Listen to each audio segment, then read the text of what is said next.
Speer was so excited about his plans, he showed them to his father.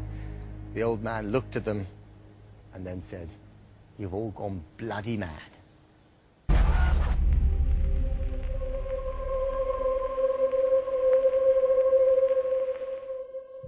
But for the young architect, it was the opportunity of a lifetime.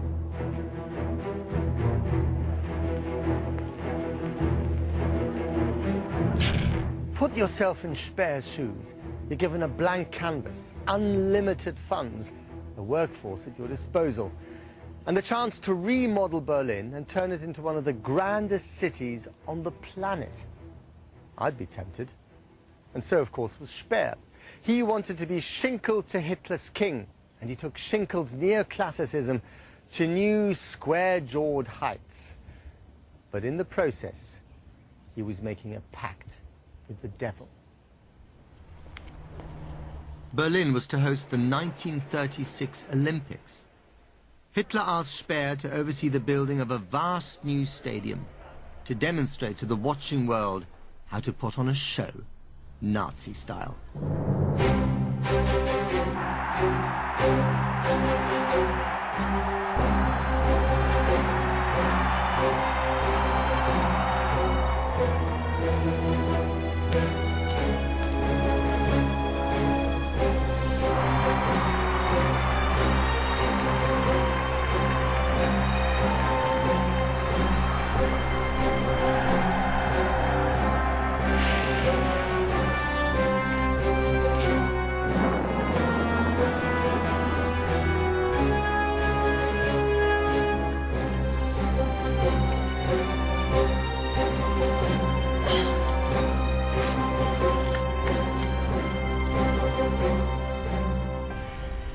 The Games were deemed by the Nazis to be such a huge success that Hitler commissioned Speer to build another stadium 4 times the size of this one, in which Berlin alone would host the Olympic Games every year. Wir sehen den Grundstein, der Beginn der Arbeit des Umbaus von Groß-Berlin.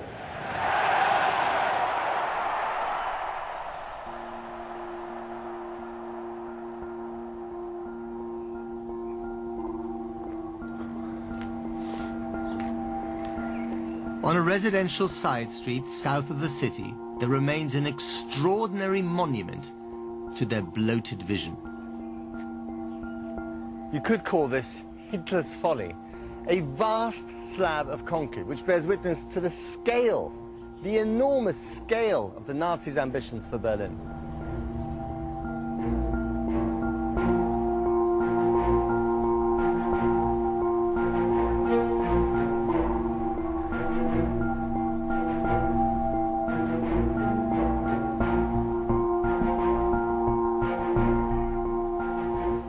Here in 1941, the sole purpose of this slab was to see whether the marshy soil of Berlin would literally take the weight of Hitler's ambitions for Germania.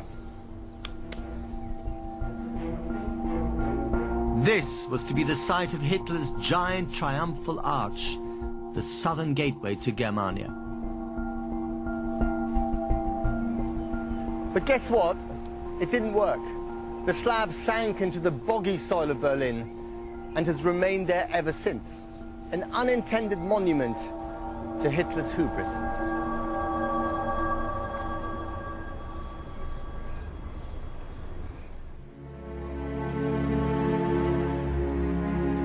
In the end, the Führer's lust for war overtook his dreams for Berlin, and Speer's grandiose plans were put on ice.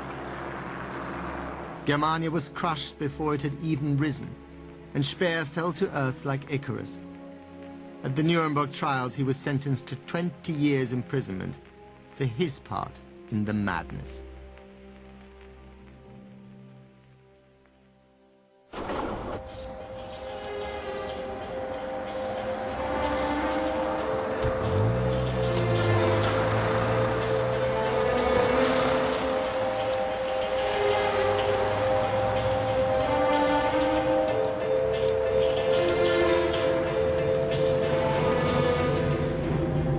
On October the 1st, 1966, an aging Albert Speer was finally released from Spandau prison. As he drove slowly through the still ruined streets of Berlin, he tried to imagine what his Germania would have looked like.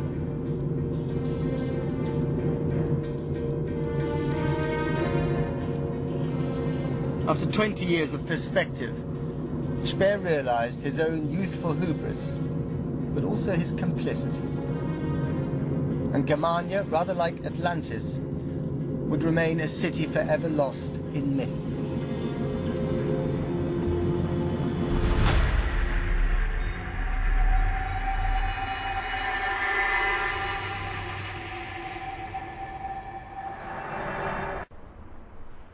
This is Tempelhof Airport. It's been called the mother of all airports.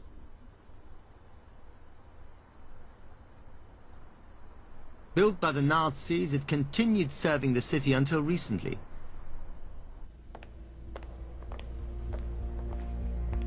Now it stands empty, its future uncertain.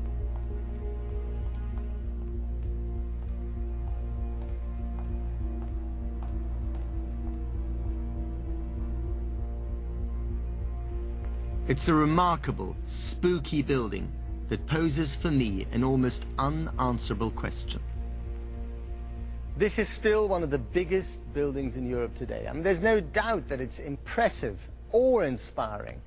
Just look at the dimensions of it. And of course, that's exactly the way the Nazis intended it to be. But here's the question that bothers me. Am I allowed to like a building that was constructed by a regime like the Nazis? Is there such a thing as original sin and morality in architecture?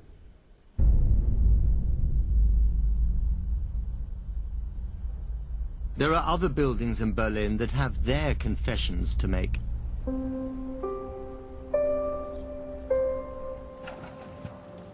Ich arbeite jetzt schon 18 Jahre in diesem Gebäude.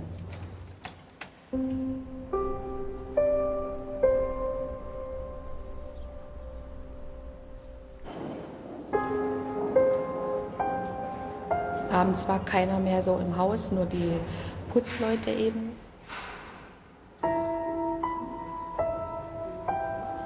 Das war eben wirklich sehr gespenstisch manchmal.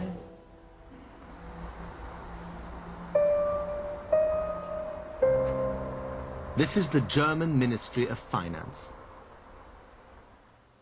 It used to be the Nazi Ministry of Aviation.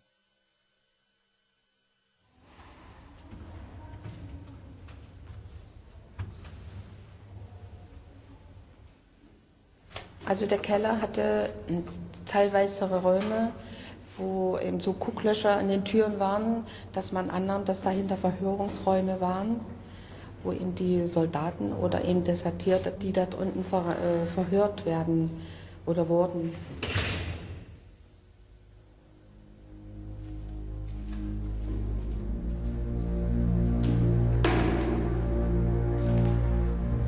Dieser Geruch der Soldaten, der Kleidung und der Lederstiefel,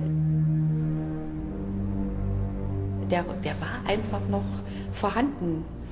Das konnte man einfach noch riechen und ja, hören, die Stiefelabsätze, die da lang marschiert sind.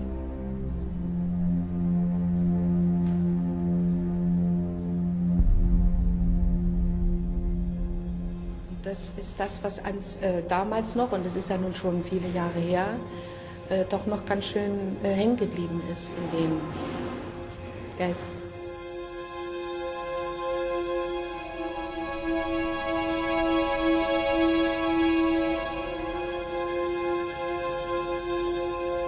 Kann man das eigentlich nicht wegwischen.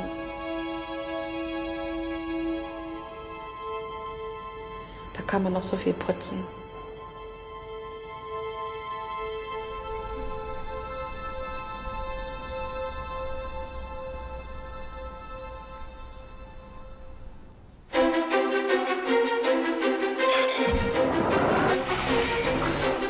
But Berlin is a city that simply won't give up.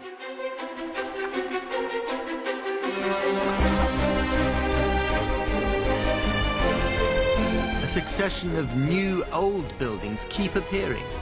They acknowledge rather than deny their history.